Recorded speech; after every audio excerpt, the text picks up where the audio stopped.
आज ओबीसी उपसमितीच्या बैठकीमध्ये येणाऱ्या डिसेंबरच्या अर्थसंकल्पात म्हणजे पुरवणी मागण्यातनं नागपूरला जे अधिवेशन होणार आहे त्यातून पुरवणी मागण्यातनं जे ओबीसीचे जवळपास 3,500 कोटी रुपये विविध योजनाचे अर्थ विभागाकडे या ठिकाणी प्रलंबित आहे त्या निधी मागणीबद्दल चर्चा होणार आहे।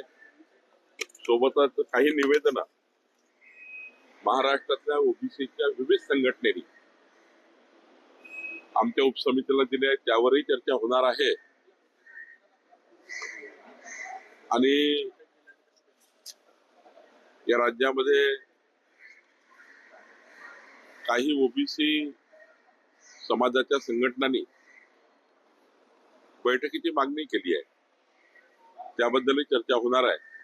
एकंदरीत केंद्र राज्य सरकारच्या ओबीसी समाजाकरता ज्या योजना आमचं ओबीसी मंत्रालय राबवतं किंवा ओबीसी मंत्रालयाच्या माध्यमातून चालतं त्यांना पुढे नेण्याकरता आणि त्याचा आढावा घेण्याची बैठक आहे। एलो मोजॅकचे सर्वे अजून सुरू झाले नाही। 90% सोयाबीन गेले विदर्भातल्या शेतकऱ्यांचं जवळपास 200 कोटीचं नुकसान आहे। 3 महिन्यात 113 शेतकऱ्यांनी आत्महत्या केलेल्या आहे। पंचनामे कधी सुरू करणार? मी आता आज म्हणजे मुख्यमंत्री चर्चाही करणार आहे। विदर्भातल्या अनेक शेतकऱ्यांचं नुकसान झालं आहे, सोयाबीनचं नुकसान झालं आहे आणि त्यामुळं लवकरच त्याचे पंचनामे करून शेतकऱ्यांना नुकसान मिळेल याची काळजी सरकार घेईल। थँक्यू।